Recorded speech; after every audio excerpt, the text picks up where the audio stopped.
All right, ladies and gentlemen, feds and degenerates, cuckolds of all ages, it's that time once again. It's time for Mild's Culture Plate. I am your host, Mild Kevin Miles, and it is Thursday, March 21st, 2024. And you may ask yourself, why the fuck is Mild streaming on a Thursday?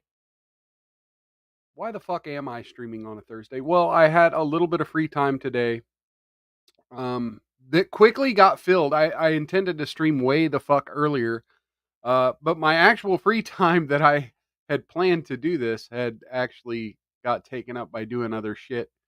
And we'll talk a little bit about that. I'll get into a little bit of my personal life. We'll have some conversations about that.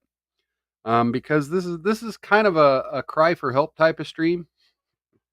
I'm not trying to lean into any kind of drama or any rumors that might be out there about me, but yeah. There's some shit going on, folks. And it's no crisis. It's no, family falling apart kind of shit. It's no losing my job kind of thing. It's just, there are some issues I'm having.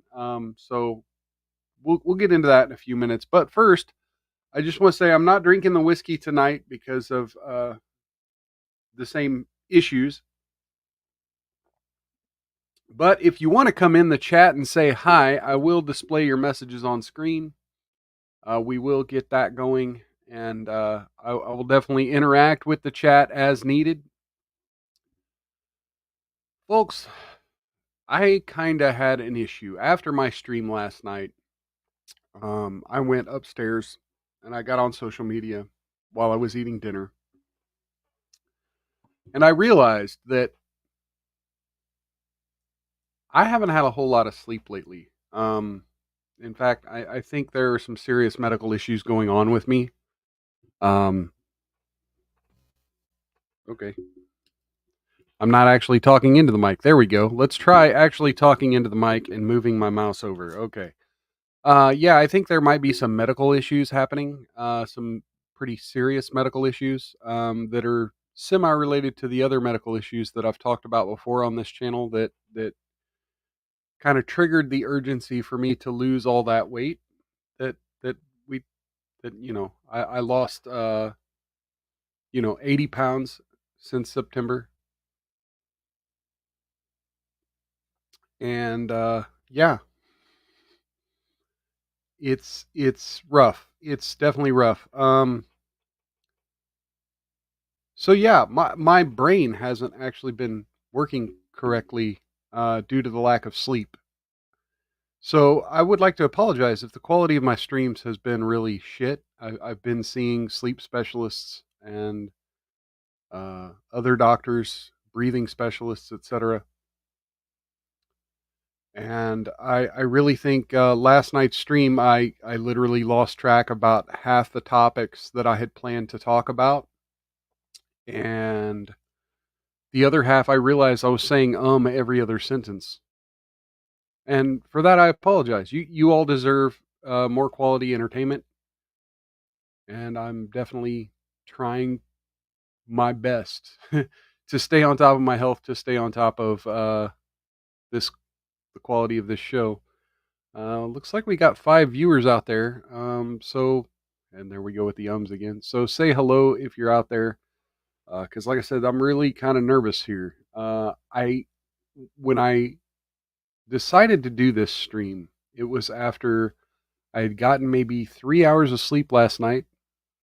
Cheers to Sanglant86 in the chat. Welcome, brother. I had had about 3 hours of sleep last night and was about to just get up and get ready and go to work. But actually, what had happened is I woke up in the middle of the night to use the restroom, as I usually do, as a middle-aged man with prostate issues. And my brain wouldn't shut off. I immediately, you may have heard me say last night, I've been kind of into this Math channel on YouTube, and I just kind of started thinking about thinking and thinking about thinking about thinking, which is kind of what the Math channel, that it's kind of like a self-improvement thing that he advises people to do, and it kind of unlocks different perspectives of looking at things in the world. But I really got to thinking about it, and I started getting all these cool ideas for what I wanted to do with this channel and things that I wanted to do. And I started like almost having a crisis of identity, because it kind of was like a lightning bolt of revelation that my channel's kind of all over the fucking place. Like, I talk about women, I talk about dating, and then I talk about fucking politics, which really has little to do with women or dating. But I would like to think like I talk about shit that the average 40-year-old dude going through life, the weights that are on his back, whether it be the things he's pissed at with the government, the things he's pissed at with the girls he's trying to date, et cetera, et cetera. So, you know, in a way, I'm kind of trying to let y'all be angry through me.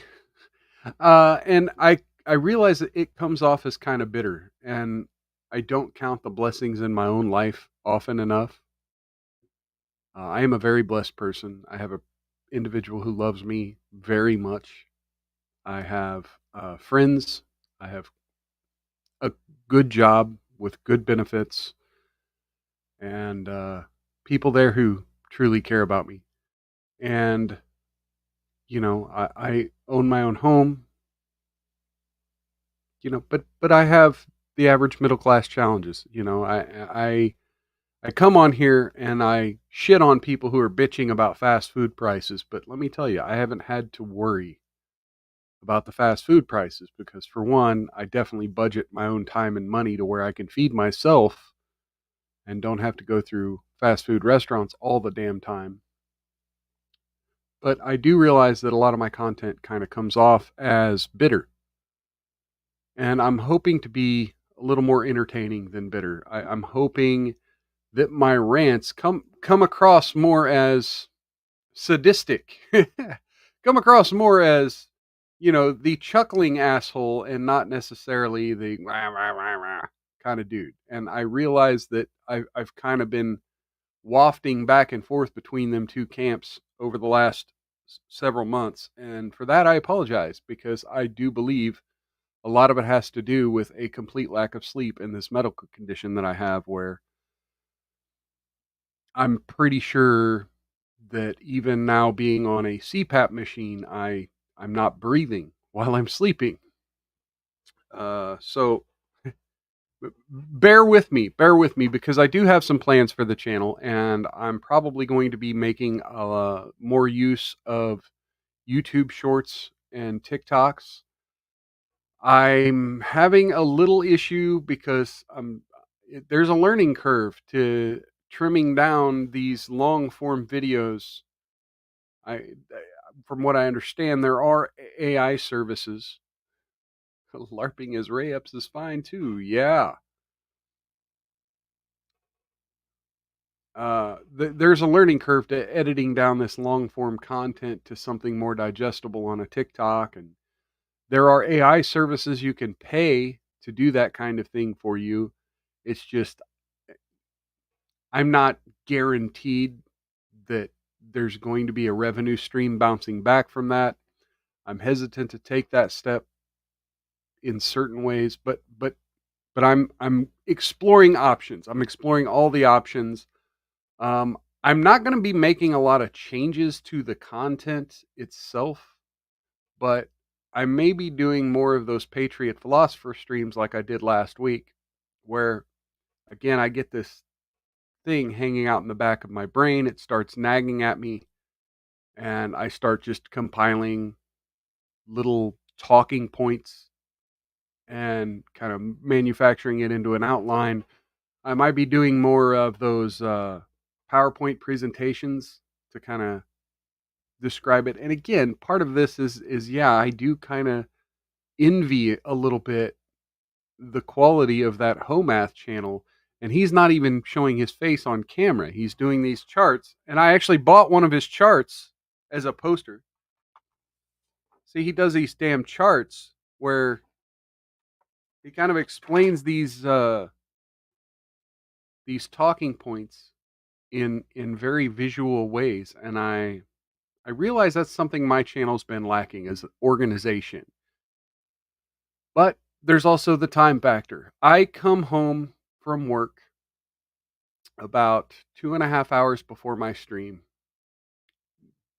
By the time I deal with the dog and changing out of my work clothes and all of that, I have about 2 hours to prepare for a 1 hour show. It takes about 20 minutes to do all the stream title, putting the links in the description, putting all the pieces together with StreamYard and Rumble. It takes about, 5 to 15 minutes, depending on what kind of things I need to do to it. Sometimes I need to even make an extra thumbnail, et cetera, et cetera. So we're looking at approximately an hour and a half of actual show prep, of me just sitting down with a fresh brain, looking at my computer. And you never have a fresh brain, right? Your brain's always thinking about the thing you just saw. Please no pink on white slides. Oh yeah, okay. All right. Sure thing. But nobody sits down with a fresh brain. You've always got something on your mind, whether you're bringing home your work from the day in your brain, you're upset at something your boss said, some dude cut you off on the highway in a way that just makes you hate other people driving, or maybe your dog wasn't listening to you. You never sit down with just a complete blank slate in your brain. So you got to kind of ease into it, check social media, see what stories are trending. I check Google, see what stories are trending. I check a couple other websites and see what stories are trending. And I always forget to check my bookmarks, because a lot of times I'll bookmark 2 or 3 things and I'm like, yeah, that's show worthy. And I'm hoping the getting help with the sleep will definitely help that. And I'm going to make some adjustments to my schedule. It may require me to stream a little earlier, which might be a little less show prep time. So we'll kind of adjust things and see what the quality, what happens with the quality of the show. But let's be honest, I can spend an hour and a half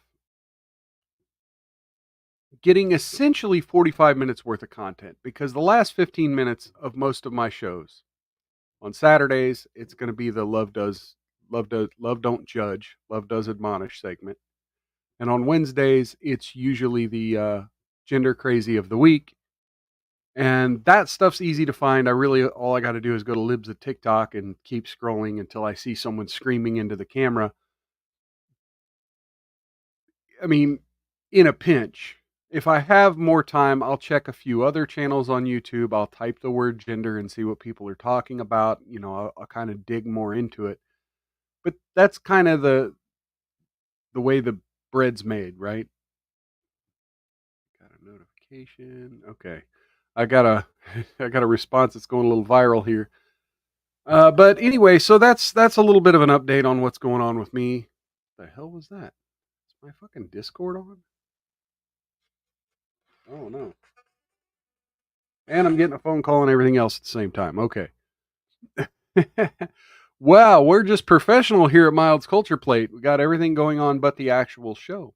All right. So that's what's going on with me. That's why today has been a little rough. I'm going to spend a little extra time with you folks because, like I said, this is more of a casual chat. I've done actually no show prep for this particular stream. What I'm going to do is I'm going to cover some things that I didn't talk about yesterday. And I'm going to go through these bookmarks I've got of some things that I have saved overnight because that's another thing that keeps happening to me. I do an hour and a half worth of show prep and I find like 5 topics to talk about, and I really need like 7 or 8 to make a full hour stream. I need about 7 or 8. I might actually need less if I could actually get the brain to work right to actually think about how I think about how I think about these things. But for that, again, I apologize. I should be doing more in-depth analysis here and less ranting at the screen.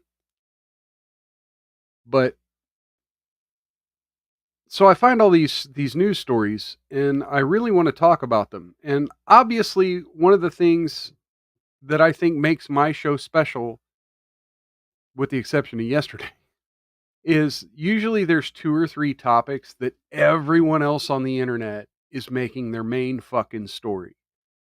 And so you can type that word in and 100 videos from people equal or more qualified than me are ranting about that topic. And I try to avoid the number one trending topic unless it's just so big that I have to put my opinion in it, or it's so personal to me that I have to put my opinion in on it. And even when I do that, I try to make that a shorter segment of the show. I try to find more weird news. I try to find more news about people's personal life and some more philosophical type things to talk about because I can't just sit here. I literally cannot just sit here and be, yep, they're still oppressing Donald Trump. They're still treating Trump voters like they're Nazis or whatever. I can't sit here every night and spew the same Donald Trump stuff into the camera night after night after night after night. I, and the same goes true for Joe Biden. I cannot with these two old men. I cannot make these two old men the focus of my channel, period. As much as I think it is one of the most critical topics right now in the United States of America, this election and all of the shenanigans around it. Yesterday, we had this whole hearing. I didn't cover it. I didn't cover it partly because it totally whizzed right over my head. I didn't even realize it was happening.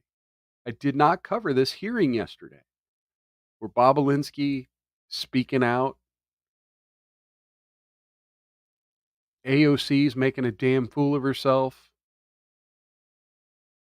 Bob Alinsky's accusing congressmen of participating in RICO shit. It's like, boy, quite an interesting story, quite an interesting topic, but quite frankly, we got Demon's Wrath over on Rumble. Cheers and welcome, brother.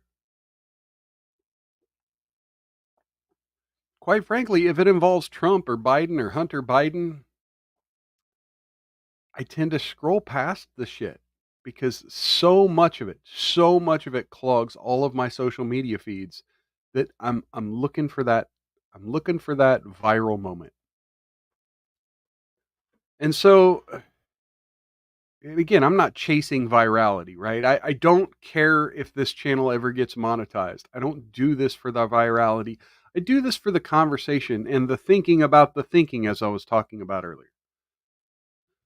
But anyway, so now that I've rambled for a good 20 fucking minutes, let's get into some of these interesting things that I just failed to cover last night. So one of the things that I saw when I got back on the internet after my show last night is a story we've been covering. I've covered it a couple times on here, and that's the story of Amos Miller, the Amish farmer in Pennsylvania. And yesterday, Robert Barnes, his attorney, posted on Twitter, major win today for Amos Miller, the Amish farmer. The court agreed to modify the injunction so that it only applies within the state of Pennsylvania, removing the ban on sales to customers outside the state. So again, if you're not familiar with the story, there's an Amish farmer, Amos Miller, who sells raw dairy products and other products in Pennsylvania.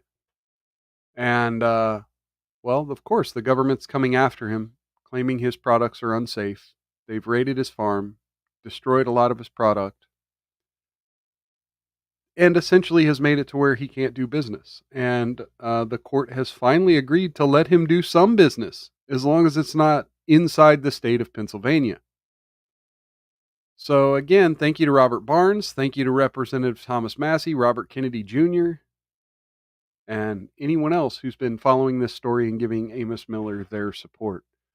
I definitely, let's see, where's the website?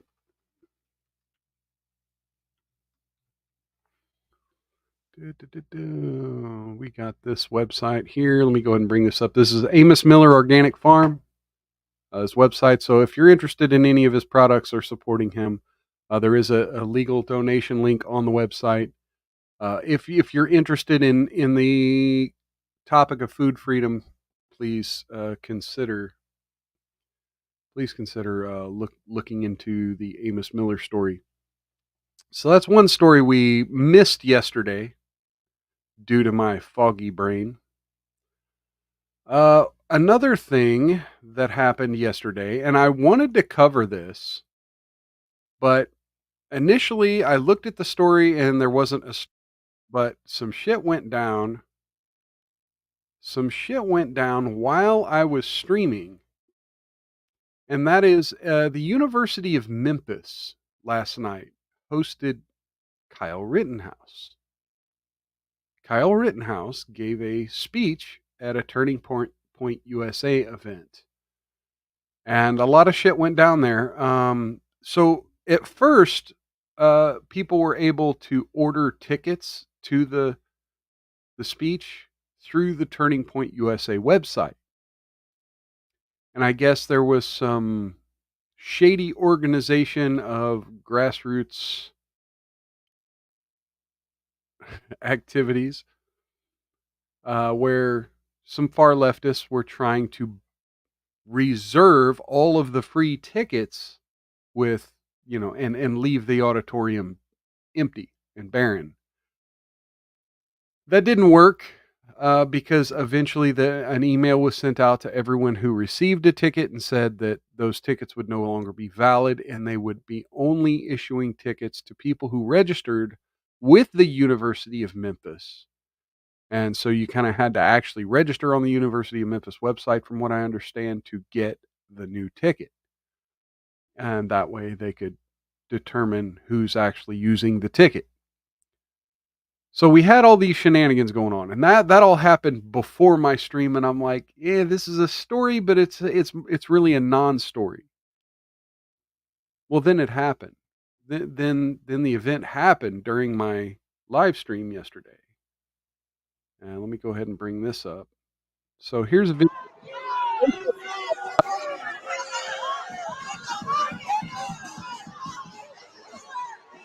What you're seeing now are leftists that are chasing people who are coming out of the auditorium.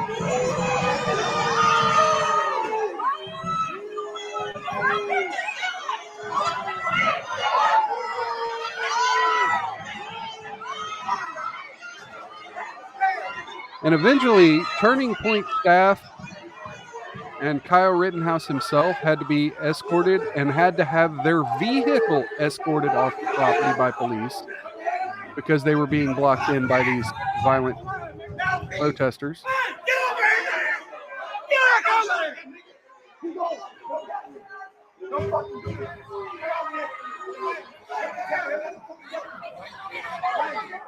No justice, nigga. No justice. No peace. No justice. No peace. No justice. No justice. It's all so tiresome, right? We got Demon's Wrath and Sanglant in the chat going back and forth about the brony Wait, wait, you're on the side of bronies, Sanglant? What the hell? What the hell? So yeah, here's the view from the parking garage.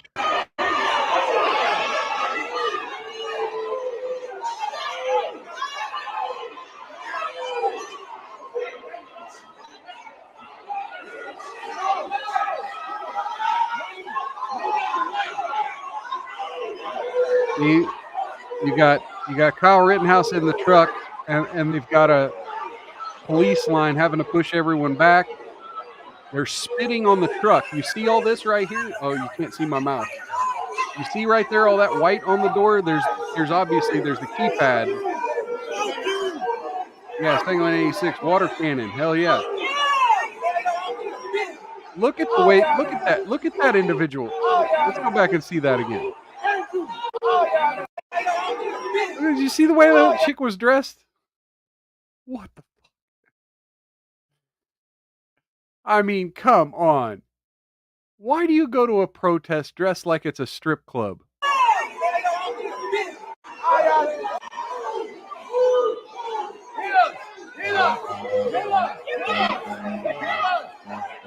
Hey, I think that could be consensual combat there. Hit us.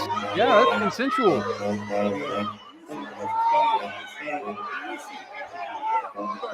Of course, you got the music major out there blasting the trumpet.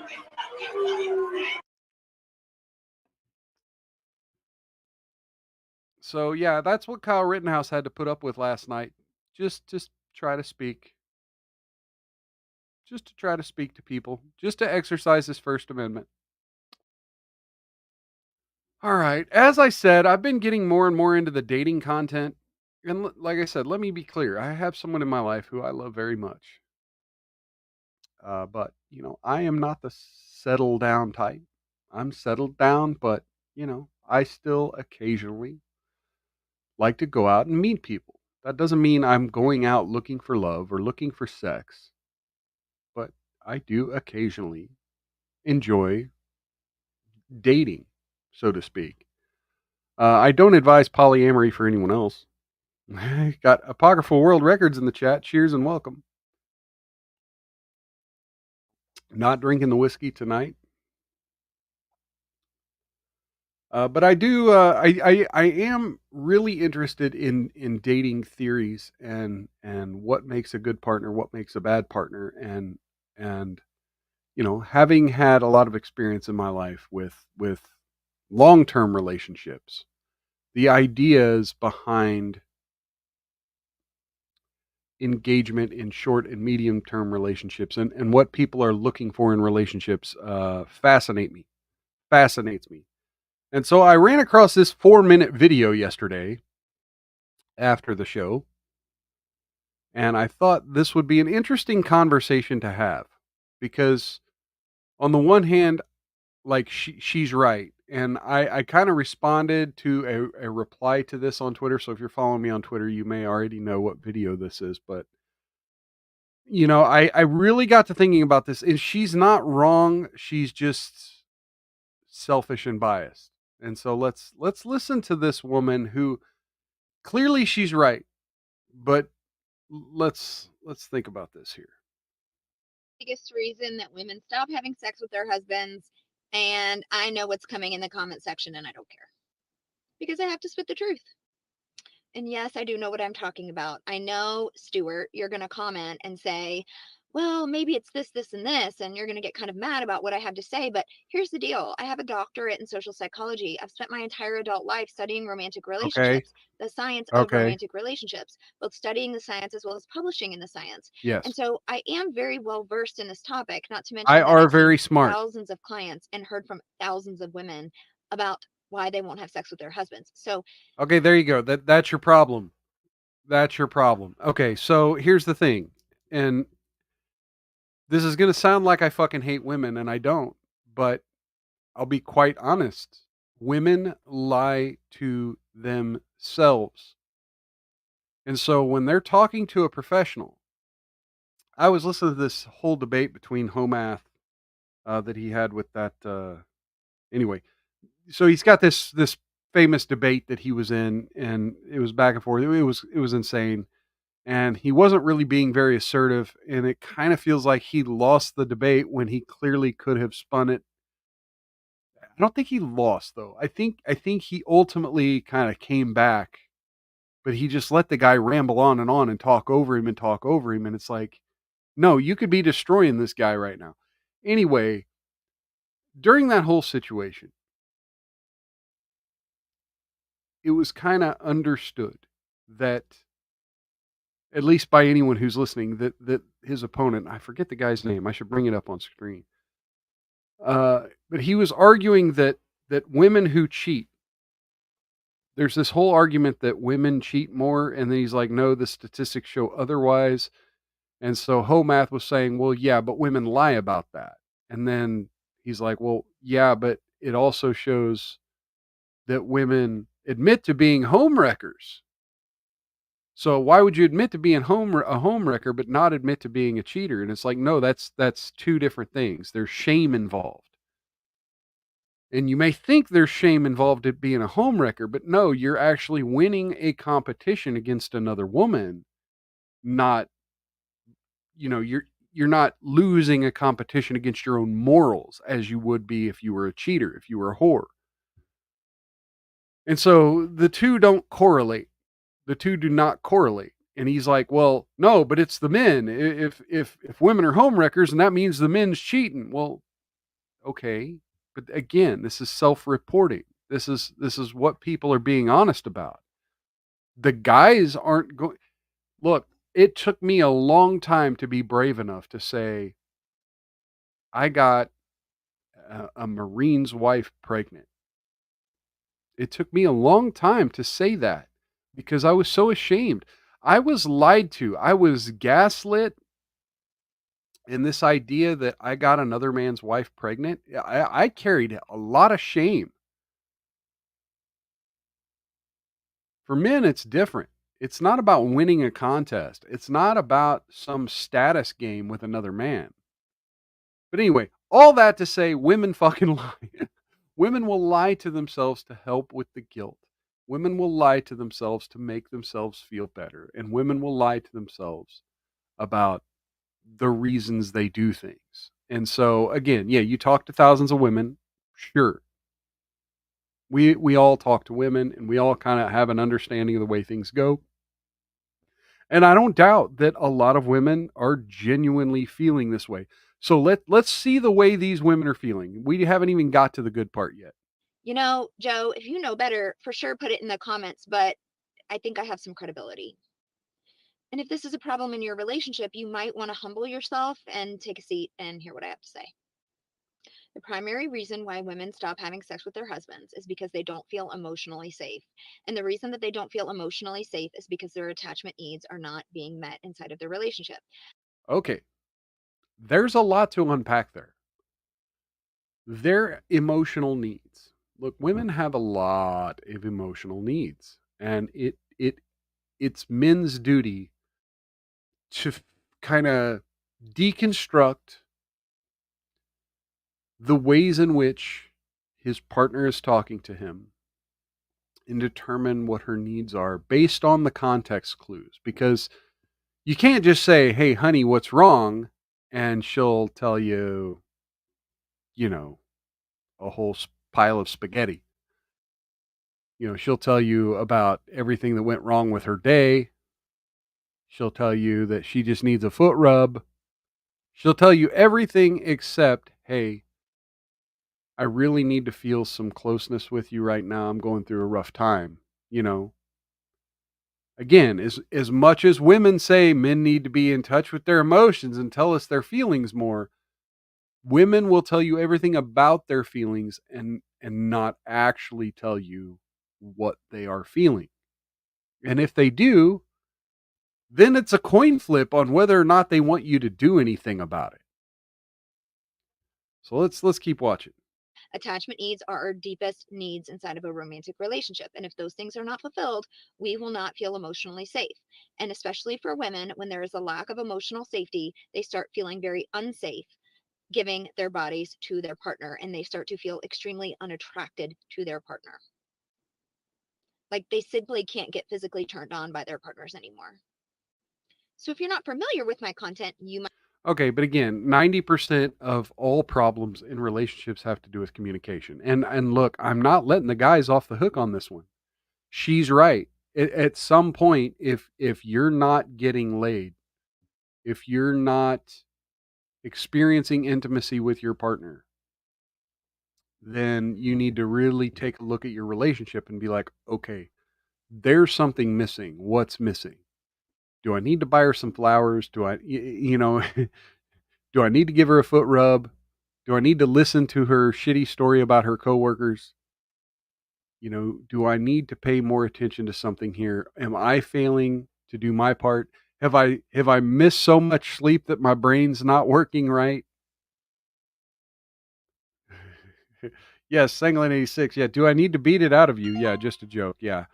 Um and then communicate these things to your partner. Say, "Hey, I've noticed you've been under some stress. Is there, you know, would this help? Would that help?" Because as men, we're problem solvers, right? We want to just solve the problem. But again, that might seem insensitive compared, depending on what type of personality you're dealing with. To be honest, again, going back to my abuser, the gaslighting woman who was married and got pregnant by me, and I was none the wiser. Um, yeah, she frequently would play games to shit test how much bullshit and just chaos I would put up with. And it was a test basically to see if she could be the worst demon she could be and if I would stick around for that. And ultimately that lasted for 2 years of every single day of my life being complete chaos of I don't know what's wrong with you. Well, there's nothing wrong with me. I'm just being a bitch. And me going, "Okay, but why are you being a bitch to me? I'm putting you on a pedestal and treating you like a princess and being a fucking doormat just for that to be, no, you're being an asshole." I don't know. I don't know how I'm being an asshole. Uh, and so I didn't realize how much abuse I was actually taking because I was literally trapped under the abuse. And so I didn't know how to ask these questions. I didn't know how to get down to the bottom of this. And yeah, AWR stuff can get too complex. People seem to fall out of love the majority of the time. And and here's the other part. It's not that they fall out of love, right? Because look, me and my partner, we've been together for shit 13, 14 years now, and she's amazing. But there are definitely a lot of times when the passion's not there, or and again, I like to go to my big three. If I could make a chart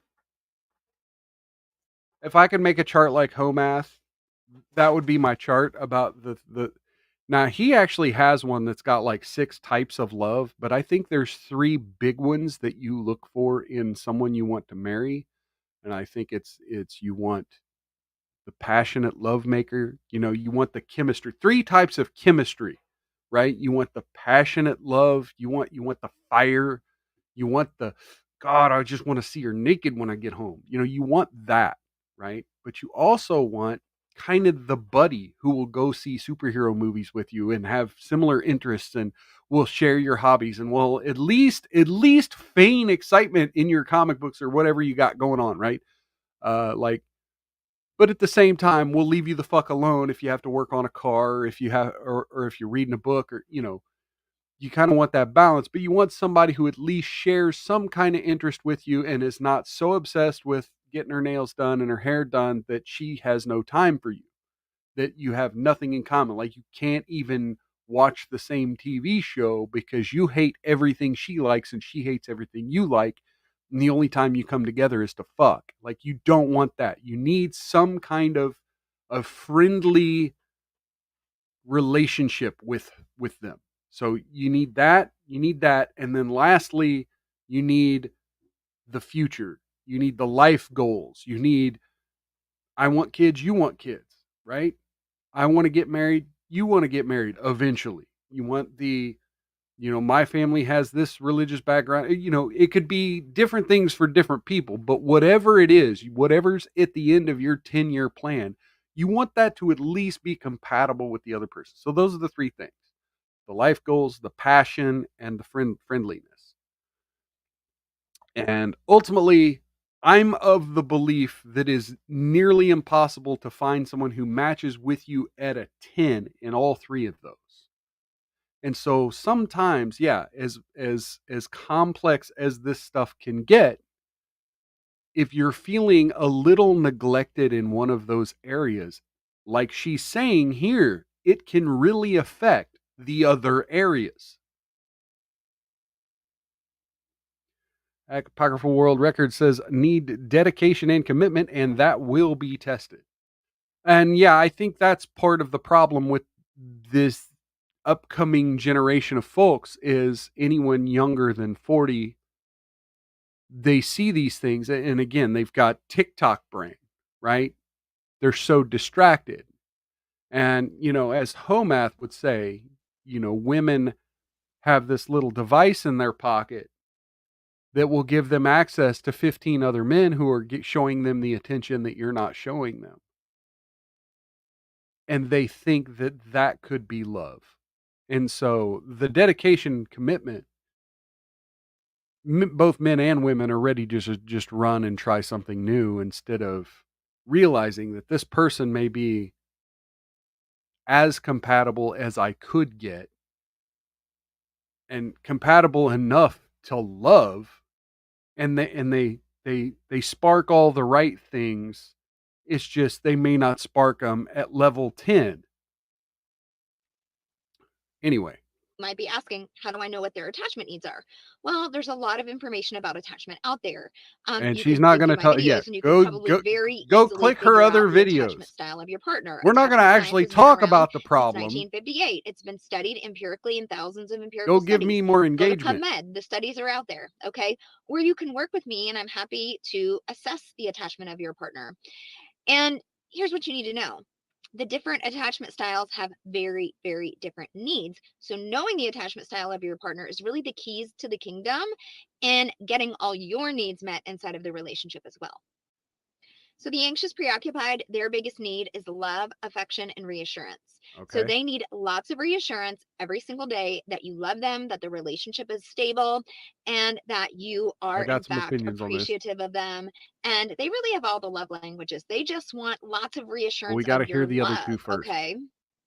The fearful avoidant, I just did a video on this. Their biggest need is to be able to feel seen, heard, and understood in the relationship, aka trust you to show up for them in a way that feels good to them. Okay, so Okay, but really how is that leaning into much seeing, different than what hearing, you and just said? understanding them and making a lot of space for their feelings is super important. For the dismissive avoidant woman, it's going to be space, autonomy, and lack of criticism, aka peace and Okay, so harmony so inside the space. Okay, relationship. so here's my big question. Okay, I've had partners that would drift between multiple of these. Like sometimes they would need their space, and sometimes they would need the reassurances, and sometimes they would need the attachment. They would drift between all three of these depending on their mood. Like, how the fuck do you know? And again, if you need reassurances, but let's say, okay, so let me I hate to talk shit about my ex-wife. I really do because I've grown to forgive her. I've grown to move on.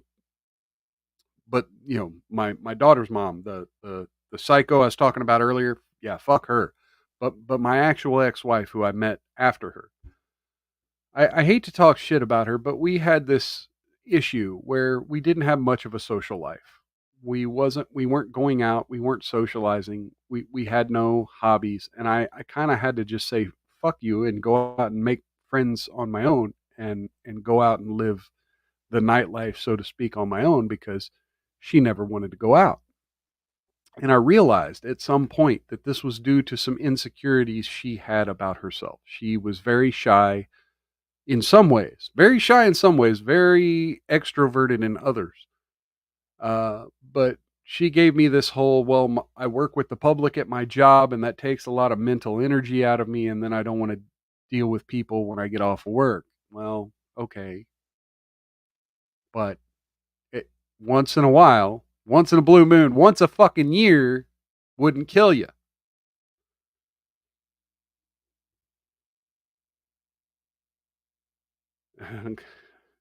Apocryphal World Record says 1 foot in, 1 foot out on all this psychology.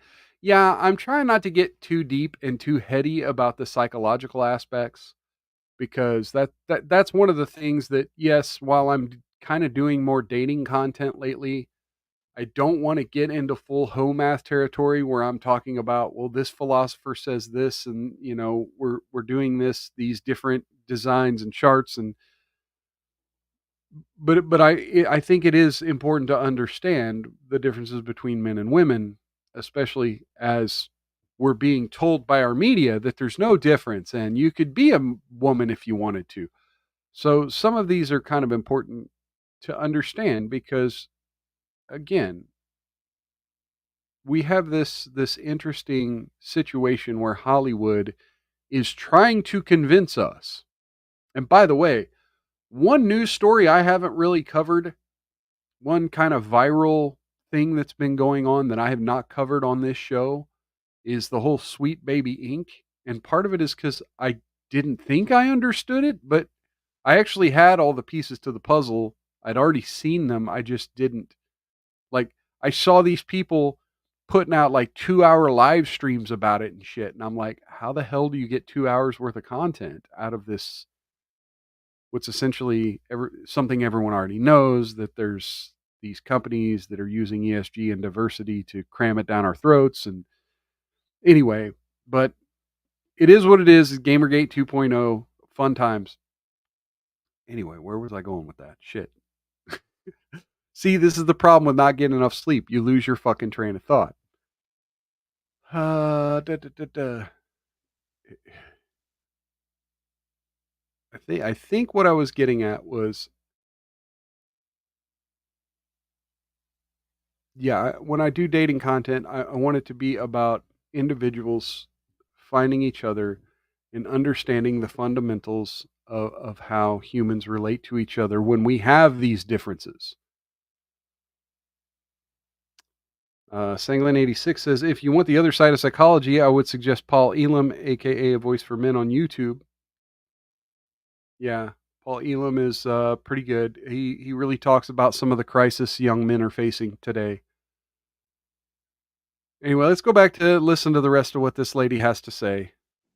So a lot of times what I see is that women are expressing, my emotional needs are not met, aka their attachment needs, and I physically cannot get turned on by my partner anymore. In fact, they start to get disgusted, like they get the ick so majorly bad. And could you open? So again, like I said, I've been really following this Homath guy, and he has a couple good videos about the ick, but not in this context. But I find it kind of funny she uses the term ick, because again, what do women do when they feel the ick? They lose compassion, they lose empathy for their partner, and they feel the need to revoke the effort into their partner's needs. Like I was saying about my ex-wife, she felt the ick about herself, and it created such a wall in our ability to spend time together and to focus on a happier life together. Like, we literally never left the house. She literally just wanted to sit on the couch and play on her phone for years. Eventually that started to change. But again, maybe it's because of this. Maybe she just didn't feel safe enough with me. Okay, cool. We had those conversations, and we had conversations about how she could improve her own internal we call it self-confidence. Pocket for World Records says, the part I'm not sure about is modifying one's behavior to achieve relationship goals starts to sound like work. Well, see, this is the problem. We're all imperfect people, right? And it would be ideal if lonely people had already perfected their life when they need to go out and find attachment. But that's kind of part of the problem. Is part of the reason we go to look for attachment is we're never complete people. There's no such thing, literally no such thing as I am the perfect version of me that I could ever be. So we always kind of think, okay, well, I can handle this. Well, then you get into these situations and it's like, oh, wait, I can't handle this, but I've already fallen for you and I'm already attached. And yeah, it sounds like work, but oftentimes the work that needs done is the work upon yourself first. And that was a big conflict between myself and my ex-wife. Is we both had recognized very early on that I can't love you unless I love me, and we need to slow this thing down a little bit because we are getting really attached, but yet we both have a lot of fun. Like when I met her, I had just gone through all this situation with the psycho. I had essentially lost my job. I was living with my brother, and there was this whole chaotic thing where there was a bunch of kids living there, me living there, and then she had issues and I moved her in, and it was, yeah, it was just insanity. We were in no place to fall in love with one another. We were not in a place in either of our lives where we should have fallen in love with one another, but we did. And it lasted 25 years and we built a decent life. Anyway, so again, enough with that story. Or not 25 years, 20 years. Um, so yeah, enough with story time. Let's get back into this here. Open up your body and allow someone to like penetrate your being. If you feel disgusted by them, they feel like they're violating themselves and someone is violating them. And trust me, I do videos on why meeting a man's sexual needs is very important inside of a relationship. So I'm definitely not one-sided on this. I'm just Okay. trying to And do share more. the woman's side here. Do more content. And I know I may get roasted in the comments by the men, and I'm expecting it, and I don't care. And none of my self-esteem comes from what, you know, Bob thinks, right? Okay, well, yeah, But well, I what know that I'm Mild gonna have a thinks lot of doesn't women in matter, the and I don't comments expect it shouting, to. "Thank you. Thank you for saying what's been so Well, yeah, hard for me because to girl say power. or what Hashtag girl my power. husband is not hearing." So there you go. The haters just boost the algorithm. So go ahead. Okay, well, yeah, I'm not, well, until 5 minutes before this stream, I was not on TikTok. Until 5 minutes before this stream, I was not on TikTok. So I'm not boosting your algorithm. I got this from Twitter. Thank you. Try again. Fuck your algorithm. And again, no, I understand her heart's in the right place and she's not wrong. She's not wrong. The question then becomes, whose fault is it? Who, and again, I go on these endless rants. Almost every stream I bring up, okay, that the whole victim blaming term that the leftists use about conservatives asking what she's wearing or whatever whenever an assault victim. Yes, assault is you blame the perpetrator. 100% blame the perpetrator. However, everyone is responsible for their own safety to some degree. You are responsible for your own safety.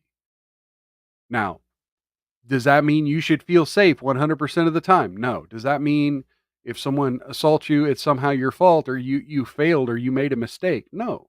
You could do everything right and still be a victim of a crime.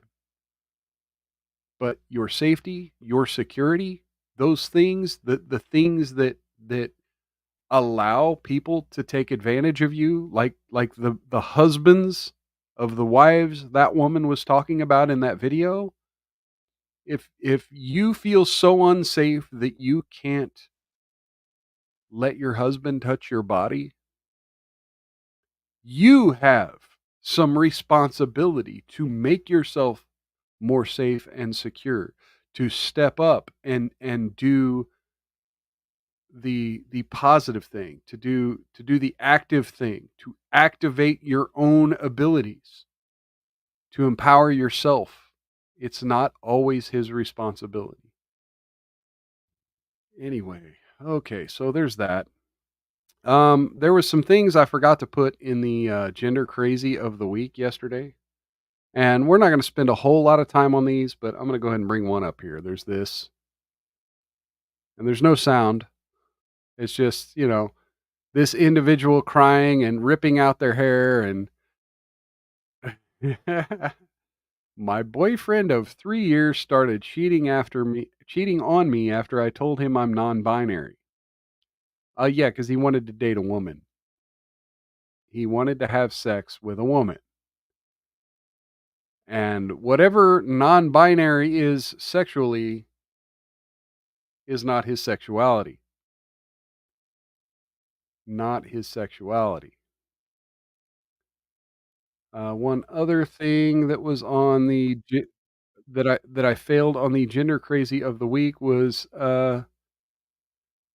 this Dr. Carlin Barinsko was at a transforming gender conference at the University of Colorado, and she had some things to say about what she witnessed. So I'm at the University of Colorado, and I just sat in on a presentation about multiple personality disorder being a gender identity. Oh, it's official. It's official now. Now they are pushing. Now they're pushing headmates or multiple personalities as being a fucking gender. Again, men, women, and mental disability. But here we go. That is all that he knows. Shot down by strangers. And I don't know if this music is I don't know if this music is copyrighted, so I'm going to kind of mute it for a minute as we bring up. Okay, we see all the things they saw. Okay, whatever this is. Okay, you got Pride Office. Oh, look, you got these same symbols. Oh, look, you got something to pop, a little bubble toy. Yeah, you got bandanas. Oh, and look at all the colored hair and the bald people and nose rings and pamphlets and pride shirts and everything LGBTQIA MSNBC plus. People need to feel comfortable and seen and respected and affirmed, like this wonderful, totally not a guy person right there. Oh, look, music close, self-affirmation. Okay, we got flags hanging from the podium. Oh, look, we got youth with QR codes to register. Oh, and change your name. Therapy referrals. Oh, look, things for parents and youth, questioning youth ages 13 to 18. Oh, indigiqueer. We have indigiqueers, folks. We have Wamixon's history.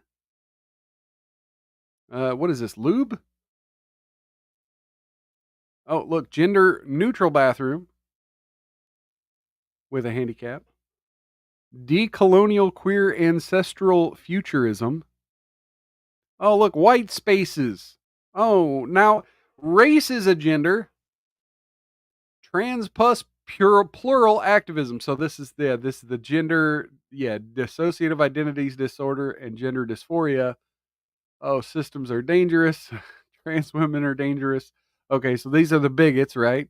Blurry genders. System gender. Might resemble fictional or external persons. Hang on, let me go back to that. Fully separate, independent acting, or singlet, one person, one body, one mind, and then a whole non-binary spectrum in between. So yeah, having headmates is not even a binary situation. The geographies of privileged and non-binary experiences. Oh, case studies at universities. So yeah, we're guilty. community gathering. Join us for a night of food, community, and something. Oh, and look at all of them wearing masks in 2024, wearing masks.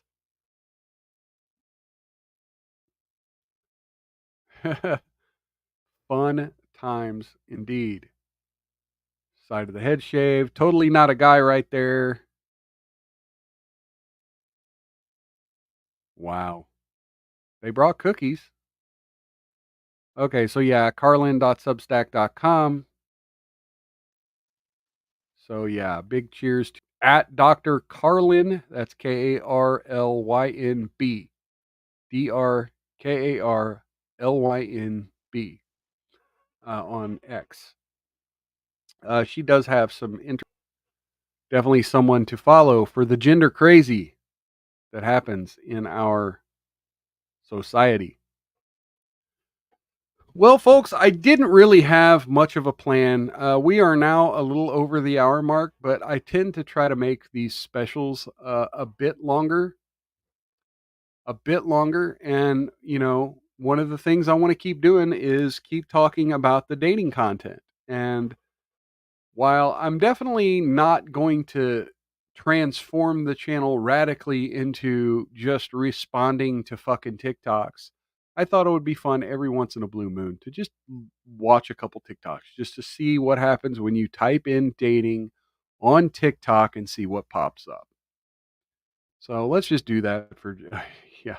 As a nation, we are pumping out mentally ill people. Yeah. And normalizing mental illness. That's the other thing. They like to call it normalizing. They use that term normalize, right? So, but let's be honest. Oh, one of the things I haven't talked about.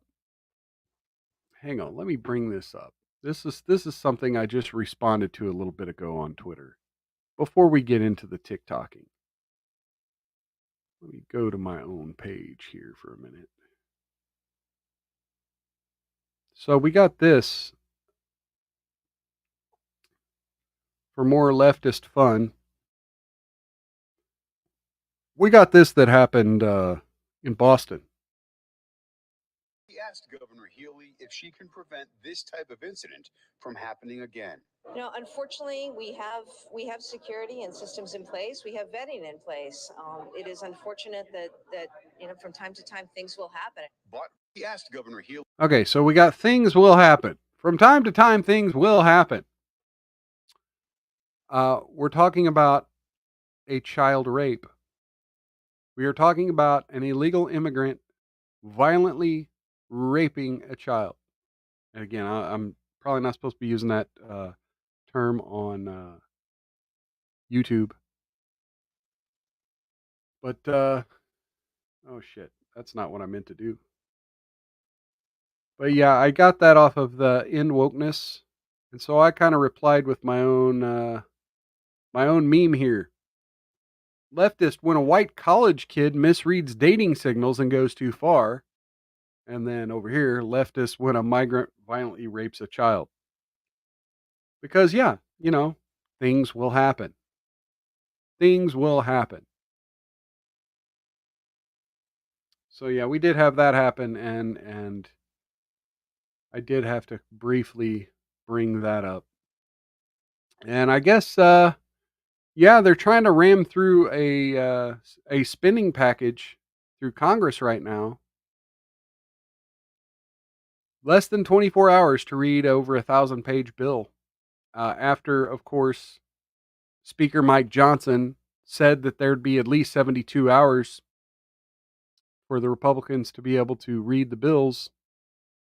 And now, of course, he's gone back on that. And, yeah, vacate the chair has been trending on Twitter. Fun times. We're ruled by the corrupt. So yeah, let me go over to TikTok. Yeah, I just made a TikTok account for the first time because where the fuck else am I going to find shitty dating videos and shitty recipe videos to roast when I have nothing else to cover? Check this out. girl, and historically you have a pattern of being infatuated with men even before, like me, where you're kind of a certified lover girl, Certified and lover historically girl. you have a pattern of being infatuated with men even before exclusivity, which leads you to Okay. Even before exclusivity. Infatuated with men even before exclusivity. Well, uh, isn't that everyone to some degree? I mean, everyone who isn't just in it for the sexual activity. You kind of get infatuated. You have conversations with people, you learn more about them, and they become interesting, and you want to know more about them. Unless they are losers who have no personality. But if you're dating a lot of people, then yeah, maybe the before exclusivity matters more. Let's listen more. idealizing these men. I feel like you should try roster dating because I'm all the above, Roster and I dating. went roster Wait, what dating. the fuck is roster dating? What the fuck is roster dating? What the fuck is roster dating?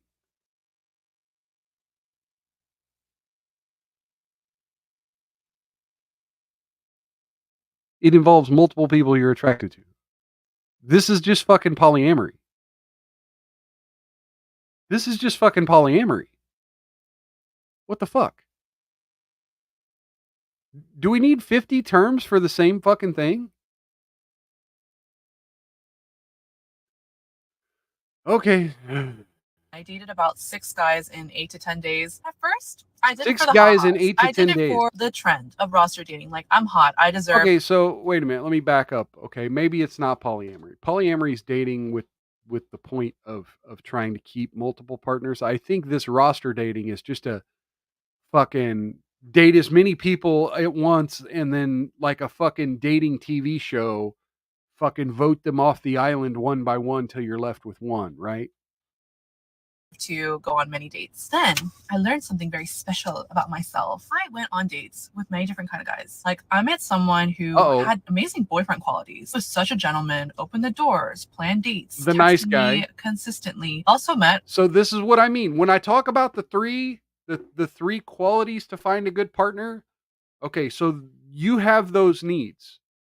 But if you're in this kind of situationship, you can get the friend thing. See, I dated 2 women at once, right? I've done this. I dated 2 women at once. I got the friend stuff from one partner, the passion stuff from another partner, right? And we all had the same kind of life goal stuff, but I kind of did that for a while. Didn't work. It blew up, but it worked for a really fucking long time, and I was really happy. I was living my whole life's dream. And so, yeah, I am a little bitter that it all fell apart, but it is what it is. It was always going to fall apart. It was going to fall apart from day one. I knew it was going to fall apart. That's why I let it happen, because ultimately, at the time, I didn't trust anyone. I was hurt. I was broken. Anyway, so that's what this woman's doing. She's like, oh, look at this. I'm just casually dating and I'm getting all my needs met. These guys are being nice guys. And then here we go. I've also met other type of guys. Let's hear what kind of guys these are. I bet they're going to be a little more mysterious bad boy types. Other types of guys, extremely intimidating work ethic, which I thought was hot and sexy because we love an ambitious man. I realized that the way I feel about guys really determines how attracted I am to them. If I come on here and I'm like, oh my God, I met this guy and he did X, Y, and Z for me, the more I admire them, the hotter. Okay, again, look at all the things the guys are bringing to the table. What is she bringing to the table other than those big knockers?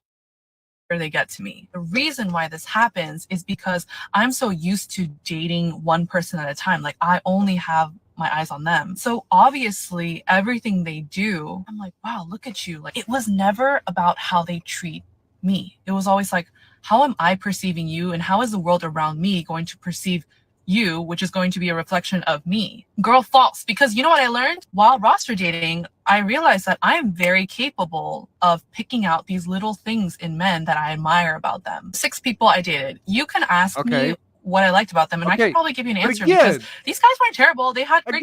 Again, little things. Okay, but you don't like them. You don't like the whole them. You like the thing about them, and then you like this other thing about this other guy. All you're doing is you're making a Franken husband. You're making a Franken husband out of 9 different people. qualities. But then I started realizing that me admiring men is not special and unique. Like, girl, it took me roster dating to realize that me being interested and fascinated in someone is not me being attracted to someone. Like, those are not the same. Instead, the biggest indicator of what makes me feel more attracted to them is when I can tell that these men are working extra hard to figure out how can they admire me. Are they asking the right questions to really? get to know how my life has panned out? How do I emotionally react to the events in my life so that they can better get to know me, and also they can understand how they can support me when I'm going through these emotional decisions. This is I'll tell you, insane. in the guys that I've So, met while I was this roster is dating, this I did is catch sorta glimpses of that. So I know life it's breaking for me possible. here. And I know that's why I was a little bit more interested in some of these guys than others. I deserve Okay, because one other concept she's talking about is something I've really been thinking about lately, and the fact that women will, you know, there's the HOMAth hypergamy chart. I know you've all seen it. It went viral like 15 times. Where and before the HOMAth hypergamy chart, there was the whole chart from OK Cupid where they said women rate guys on this scale of anyone, a bunch of fucking ones and then a small amount of tens and not really much in between. So the idea is all the women go after like 10% of guys and then everyone else is fucking invisible. Because these women just keep bouncing themselves off the popular guy who has the average woman has this little device in her fucking pocket where she could get attention from anyone at any time. She has these sexual things about her body, where all she has to do is post her body and she will get messages. She will get messages on the internet. And even you could go, even the ones and twos are getting messages from some guys on the internet. The BBW porn exists. The really weird pornography exists. The feeder porn exists. So even the ones are getting messages about their bodies and getting sexual attention. But those tens, those men who are tens, they're getting twice as many messages as those high ranking women. And so all the women think, "Oh, I gotta snatch that high quality guy." But occasionally there'll be a woman who kind of figures it out. Now, wait a minute. Maybe that guy who's a 6 can move up to an 8 with a little female influence, right? Maybe if I just put my hands in the pot a little bit, I can shape him into what I want. So going back to earlier when Apocryphal World Records, where did that go? Shit.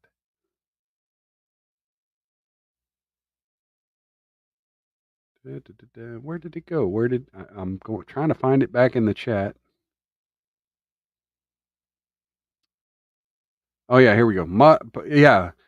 So he said, I'm not sure about as modifying one's behavior to achieve relationship goals starts to sound like work. Yeah. And so one of the things I'm saying is, these women go into these relationships with the I can fix him. And, all too often these guys are set in their fucking ways. They don't want to be fixed. And so she's trying to drag the bad boy into husband material or vice versa, drag the husband into being a little more tough guy, right? The husband material into being a little more of a tough guy. And sometimes it works, sometimes it doesn't. But that's the other thing she's realizing here is that if I can just spread the pool a little bit, have 6 different guys with different qualities, maybe those guys will see each other's value, which guys never do. We don't know what you see in that guy.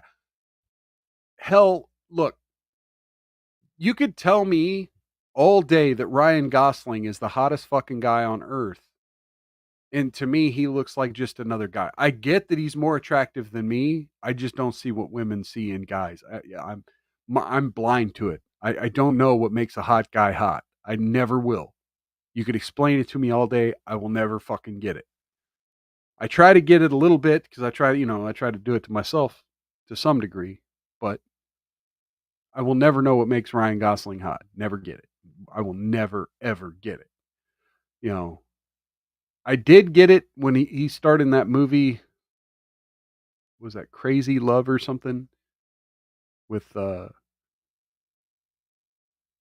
Steve Carell? Anyway, but he played a fucking pickup artist essentially. He fucking played a fucking Giga Chad. Like they wrote the script for him to be smooth. I don't think the real Ryan Gosling is. He's smooth. Don't get me wrong, but I don't think he's quite that smooth in real life. Anyway, so let's listen to the last 30 seconds of this. To meet someone who is as excited to admire me as I am to them. I still think, like, obviously I want to admire my partner. I just think that comes very easily for me and should not be an indicator of how interested I am in this other person. I want to meet someone who's like so excited to get to know me. As much as I can say that roster dating was not for me, and I don't think I can ever. Look, you see, but this is the other problem with women is how a lot of us are excited to get to know you, but how complex are you? What's going around in there that's not, oh, the Kardashians and the royal family? This is the problem with women nowadays is there are a lot of them with awesome personalities, a lot of shit going on. And the same is true for men. If your fucking day consists of going to your job at McDonald's and then coming home and playing fucking Warcraft all day or playing Helldivers all night, right? If that's the extent of your personality, get a fucking hobby. Learn how to play guitar, right? Even my hobby, comic books, yeah, it's the same thing as video games. I'm not gonna lie, but at least I can get a conversation going about the literary aspects of it. Like I could at least explain to a woman, yeah, there's a reason I like this particular writer of this comic book and the way he portrays father-son relationships. It really relates to me the way, you know, I lived with my father. I could have those kind of conversations at least. But if all you're doing is watching TikToks and fucking playing video games day in, day out, day in, day out, yeah, you need a hobby. You need to get out more. You need to be a thicker person. And the same holds true for women. If all you're doing is cleaning up after your kid because you're a single mother and watching the Kardashians or the royal family, like I said, and getting your fucking nails done, you have nothing going on. So have something going on. Handle dating like that. I think any girl or guy who like kind of experiences what I'm experiencing should definitely try roster dating. Like you can learn so much about yourself. If you're anything like me, where Okay, so again, as I always do, yeah, polyamory is not for everyone. I don't advise doing this. Definitely, if you're a young male who is finding it hard to relate to women, eventually you will have to just date more women. But don't try to date them all at once because that's literally asking for trouble. And take it from me, someone who had a long-term relationship with two women for multiple years. Trying to balance all that shit, keep it all fair, but yet keep it all unique and passionate, and you'll experience emotional highs, but the emotional lows and the work you'll have to do, and the fact that for most of that time I wasn't practicing my guitar, I wasn't reading comic books, I wasn't doing the things that made me happy.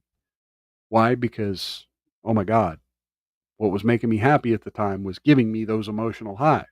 But I was ruining myself as a person because I had to devote so much time and energy to other people's happiness.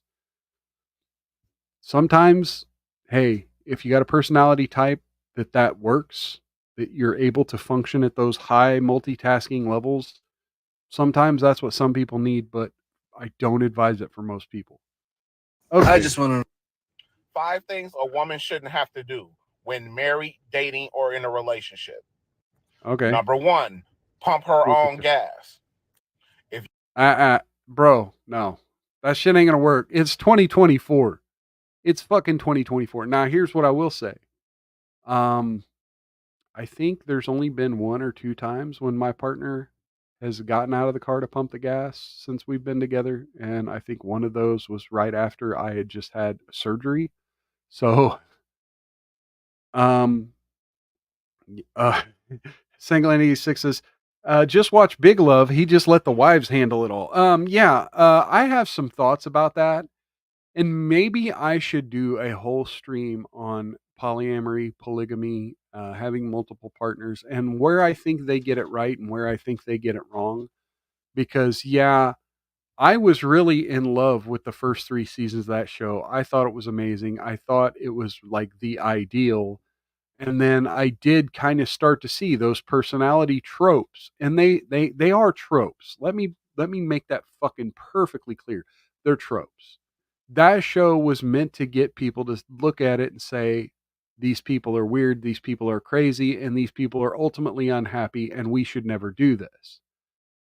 I'm having lived that fucking life, like, yeah, don't do it, because it's it's such a challenge that it will break you. It broke me.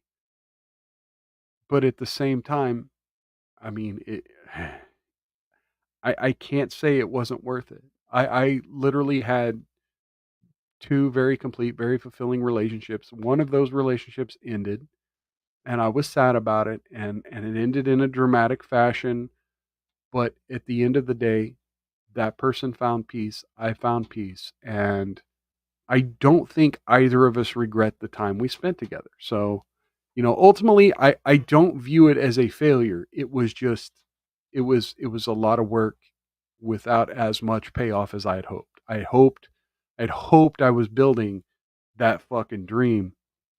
Yeah, saying like, yeah, the fourth just blew it all apart. And you notice, okay, so what I've heard was that story was loosely based on the sister wives people. And ultimately, when he got his fourth wife, shit started blowing up too. And yeah, I think I hate that show, Sister Wives. And here's the other thing. I You say the word polygamy, and the first thing people think of is Mormons and Muslims, right? Because those are the 2 religious, where, at least in the West, that we're familiar with in the West, where monogamy kind of takes a back seat to these other ideas, right?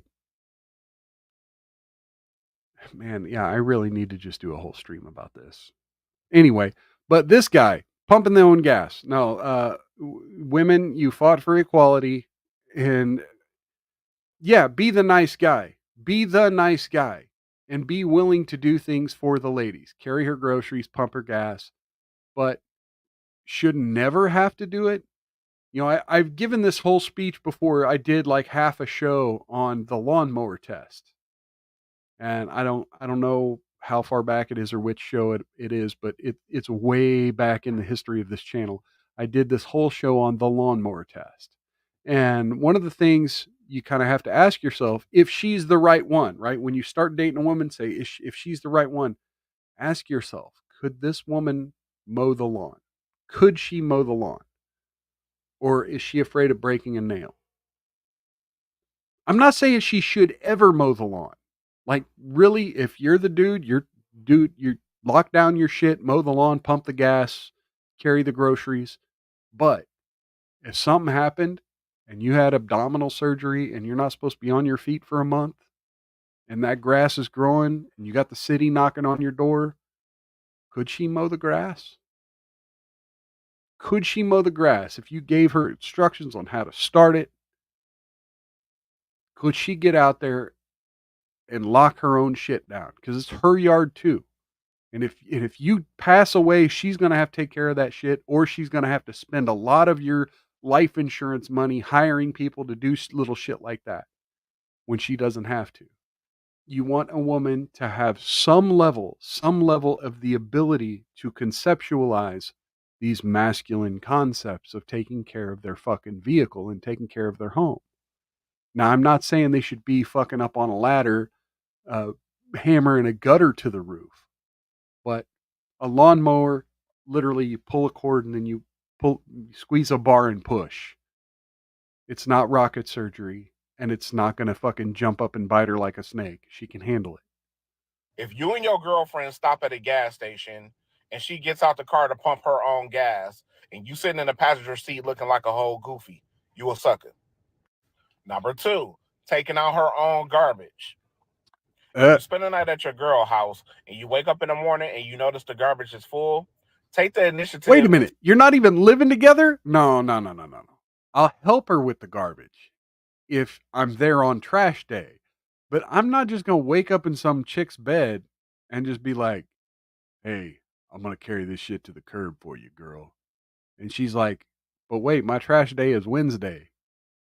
All right then. It's like, no, come on now.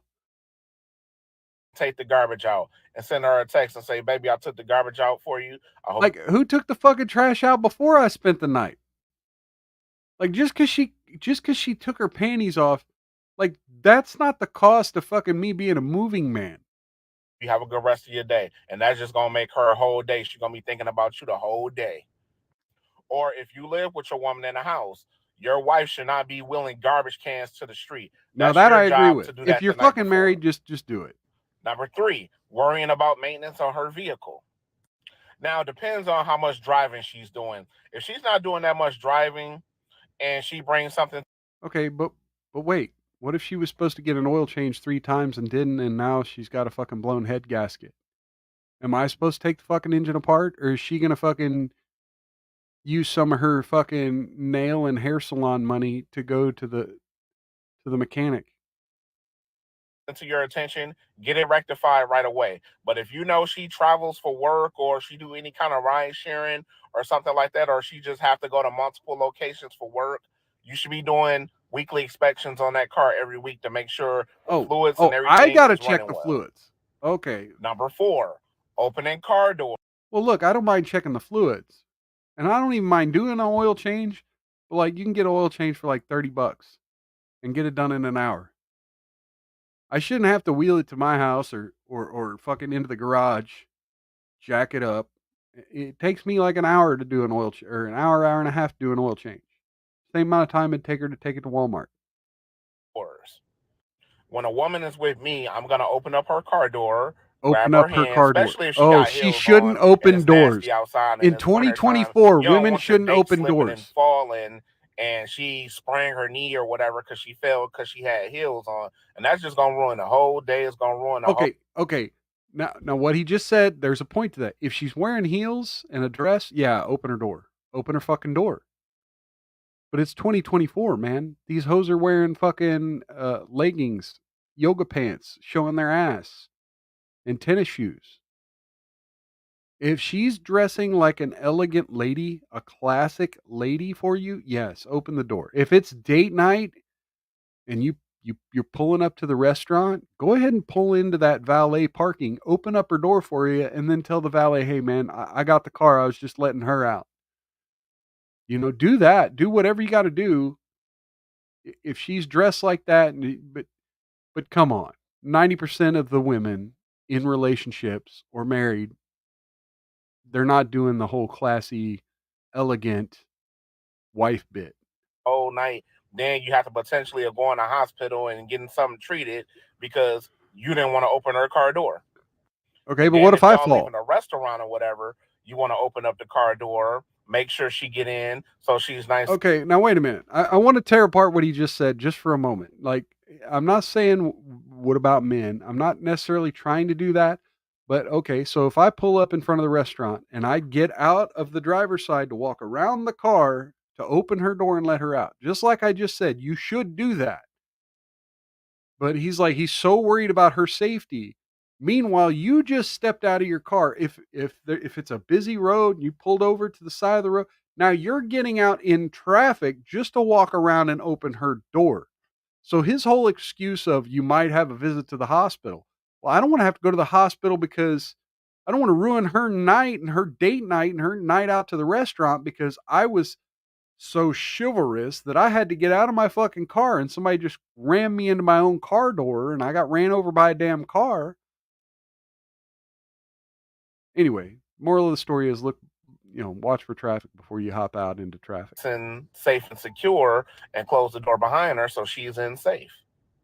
I know they say chivalry is dead, but at the end of the day, it's all about, being a gentleman. Number 5, cutting grass and shoveling snow. Oh shit. Your woman should Called not have out. to touch a Mild snow called blower, out. a lawnmower, a leaf blower, or any kind of shovel. The only time she need to be in the yard is if she planting flowers or fruits or whatever like that. That's the only time she need to be in the yard. But wait, if she can handle planting flowers, if she can dig in the dirt, she can push a damn lawnmower. And again, I'm not saying she should. I'm agreeing with this guy. If you're a husband and you're sitting there playing video games, you're playing fucking Warcraft, you're playing Helldivers 2, and your lady's out there pushing the mower, and unless she's like, no, I really want to do it. I kind of just need to veg out, put my headphones in, and I just need to do it. Right? She wants to get a little walk in. Like, let her do it. Don't say, hey, I'm a man. Let her do it. But don't be the guy who's just fucking lazy and just ignores it until she has to do it. I'm agreeing with this guy, but come on now. Should never do, never do. she don't need to be doing no kind of heavy work or manual labor. That's your job as a man to do that. Don't expect a girl that you're dating, your girlfriend, or your wife to be feminine if you have her doing masculine things. Free game. Okay, but that's just it. 5 things. That's just it. You hit the nail on the head with that last sentence. If you expect her to be feminine. And nowadays, it don't matter how much you expect your wife or girlfriend to be feminine. Chances are she stepped away from that a little bit. Chances are she's not super, super feminine anymore because that's what dating in 2024 is like. Anyway, so yeah, that was my first foray onto TikTok proper. I mean, of course, I've seen TikTok before. We've watched a few TikTok videos here on the show, but that was the first time I made my own account and engaged with the content actually on the platform. And so, yeah, if Joe Biden in Congress wants to ban TikTok, well, I guess I'll just make me a TikTok and we'll have some content for the show here. I'll kind of reverse my previous stance on thinking TikTok is dangerous. I do think TikTok is dangerous, and I think most of the content on there is such short form that it ruins our attention span when you're able to just swipe, swipe, swipe. I've killed several hours doing that shit on Facebook Reels and YouTube Shorts, and you know, you're watching content 2 minutes at a time, but you're able to literally swipe, swipe, swipe until you've just killed half your day. Anyway, but I do find it interesting to break down videos like I just did and to kind of talk about these issues from realistic perspectives and analyze some of the language because again, in 2024, one of my biggest issues is the language we're using and how we're 1984ing all the language to mean something else. And we're not understanding the deeper meaning behind it. And again, I hate to keep promoting Math, but that's like I'm obsessed with it right now. Like that channel has such good content on it. I love the way the guy both appeals to the TikTok crowd with the lowest common denominator language, but then he explains it out into complex concepts. And so while he's fucking roasting people with jokey language, he's also explaining very intricate concepts of dating in a very real way. But his whole thing is thinking about thinking about thinking. And you can't do that if your language is being abused. You can't do that if we don't understand the things we're talking about. And like the guy we just covered, he's using a lot of terms like masculinity and chivalry and things women should never be doing. Well, everything has its exceptions. Every rule has its exceptions, and the exceptions prove the rule. I said, I think he's right, but there are times when he's going to be wrong. And hey, same here, man. I'm sure you could pick apart my fucking content and say this is where Mild's wrong. And I appreciate the haters. I really do, because I outlast them. Anyway, speaking of, that's going to bring us closer to the end of our show. I did want to kind of briefly mention that, yeah, I'm not necessarily sure the direction this channel is going to go. I am working out on making the show more stable to where I'm not just grabbing random topics and vomiting them out. I want to kind of follow a structure. I've gotten kind of out of that. Usually what I'll try to do is come up with a theme. Like I'll try to find one common thread between a bunch of the news stories, whether it be through language or through the type, like the gender crazy, the type of content. And I'll generally try to find that general thread and hammer that point home that all these stories share this one thing in common. But also that sometimes that leads to me pigeonholing the thing. So I try not to do that all the fucking time, but I will definitely try to make these shows more structured in the future, and hopefully with this medical intervention my sleep will improve, and these shows will appear a little more polished. I hope tonight appeared slightly more polished. I definitely ranted a lot more than I'd planned on. I said I was going to try to be less ranty, and I went off. I went the fuck off. Hopefully it was entertaining for y'all. Anyway, so yeah, down in the description are links to all my social media. If you ever want to know when I have another unscheduled stream like the one you just watched, uh, follow me on those social media platforms. I try to generally give people a heads up that one's going to be coming. Or if one of my normally scheduled streams, Wednesday and Saturday, 6 p.m. Central, right here wherever you're watching, if I have to move or reschedule or cancel one of those, I will also let people know there on that Facebook, X, and locals account down in the description. And I generally also try to put a community post up on Facebook, or not Facebook, YouTube. All right. So yeah, be on the lookout. I'm looking into using AI to create short form content, but like I said, a lot of it tends to have some heavy costs associated with it. Um, Trying to find more of these social media tools and trying to see what other content creators are using to edit and carve up their posts in such a professional but yet quick fashion. I realize a lot of them are starting to just hire people to do it for them, but I do not have the time, money, or effort to sit down and edit a 2-hour live stream into a bunch of smaller clips. I was doing it for a while there every Monday. I was releasing 3 or 4 clips out of my show as a short. But quite frankly, the software I was using was shit, and I wound up having to do a lot of it just on my cell phone camera because I didn't understand how YouTube Shorts worked. And so, yeah, I'm actually going to try to find a more professional way to do that where I don't have to sit at my computer desk for 6 hours every Monday.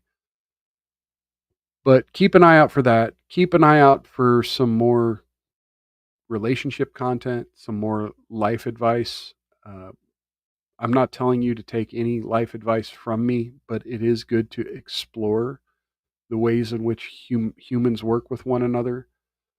And again, the reason I keep fucking bringing up home math, I hate doing it, but because that's the kind of content creator I want to be. I want to talk about the way humans interact, but I don't want to do it from a hippy dippy astrology way, and I don't want to do it from a super hippy dippy psychology major with these are the things that are undiagnosed about the trauma of your childhood. I don't want to do it in that kind of way either.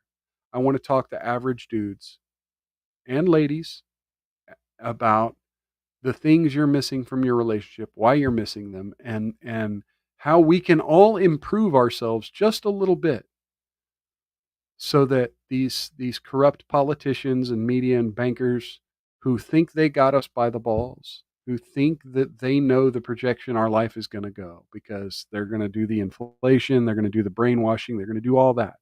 The very least we could do is love one another.